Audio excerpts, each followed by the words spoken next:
Hi everyone, today we're going to be putting our paint can shelves on the wall, and we're also going to be talking about 60-gallon compressors because I got one.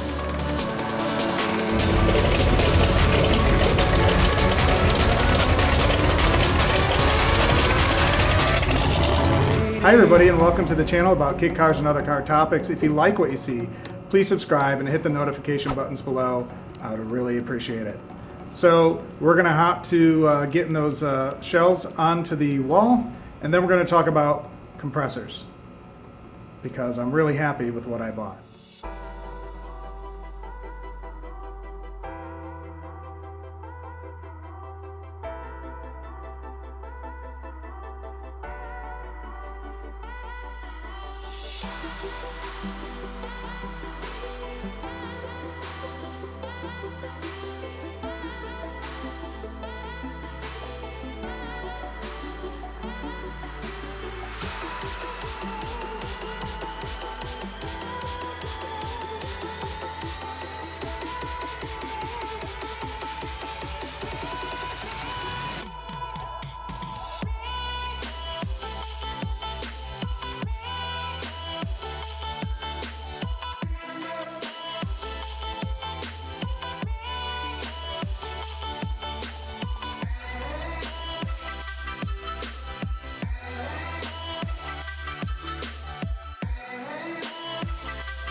Well, there we go. Came out pretty nice.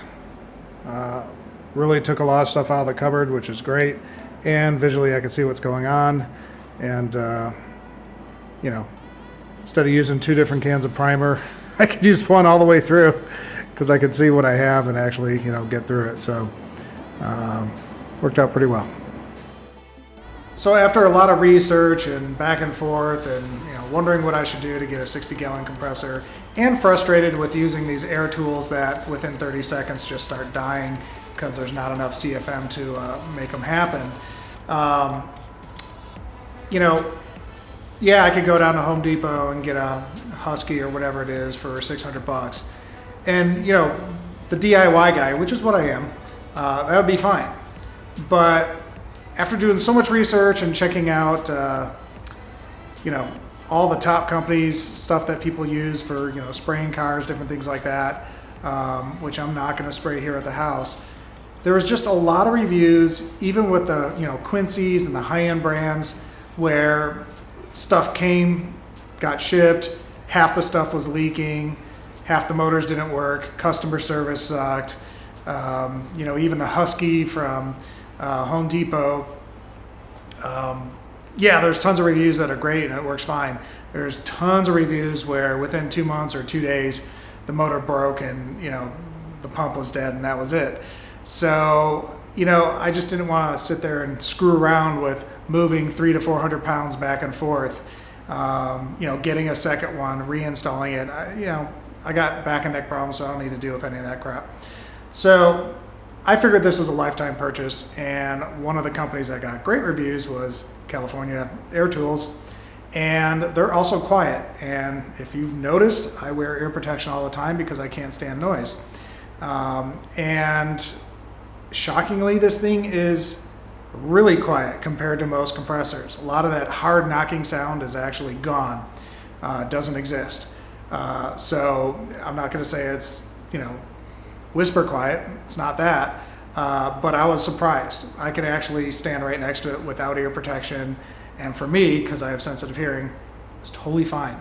So, not to say I'm not going to be wearing ear protection, because I will anyways, but just saying it's that much quiet. They say it's about 30% quieter, and I actually believe that. It's pretty decent. So today I'm going to be trying to install my air hose reel. I ended up getting a Tecton 3/8 inch hose. That way I'm not losing my CFM through a long hose, long small hose. has enough room for it to push that CFM through. And so that's what we're going to be doing today. We're going to be kind of bolting into the studs of the wall and hanging this thing up in the air.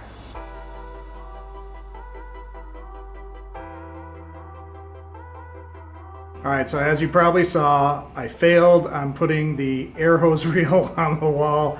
For some reason, I kept running into metal inside my walls. And at that point, I'm like, you know what? I'm not a construction guy, even though my father was actually in construction and I've been around it my whole life. But there's a point where, you know, I give up. And so I wanted to actually, at that point, say, well, screw that. Let's just put it into the ceiling. Well, the ceiling has 24 uncenter joists. And so we decided to, I decided to get my my buddy Rick to come out and actually install it and put beams in the ceiling and stuff like that. So what we have is air reel up on top, and it's actually working out great. So we ended up putting 2 beams up there and locking these in with the lag bolts. And I got 50 foot reel from Tecton. It's actually working pretty well. So when the extra hose is hanging down, it's not hanging on the hot motors that are running. The last thing I want to do is I actually want to put some feet on this thing. So it could be up on rubber, or I could just put on a rubber mat. But this thing's actually pretty amazing. You know, you definitely want to be in the 12 to 15 CFM range. I want to say this is around 12. It has its own moisture filter, if you will, trap. And then you could adjust your pressure there. And then of course, if you're spraying or whatever, you might have another pressure gauge right off the gun that you could adjust in. This thing is just super quiet compared to regular compressors. I had like a 6-gallon pancake compressor, 2 horsepower, and that thing was unbearable. And this thing is just perfect. So this is the actual model I got. I love the silver. I mean, it just works out great. Kind of matches the car, if you will.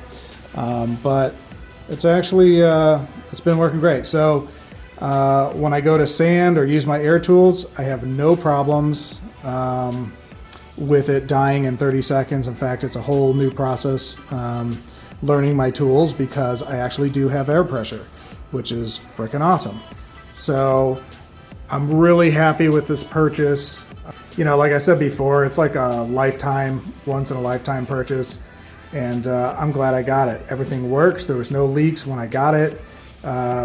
It also has this automatic water drain in the bottom that when the unit is running, every 30 seconds it will spray out. Now that is actually pretty loud, and so you'll be sitting there and all of a sudden, out of nowhere, and it's like, holy crap. But all in all, this thing's great. So I'm really happy with it.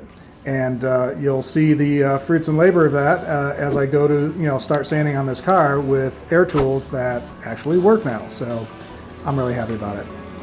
Till next time, have a great day.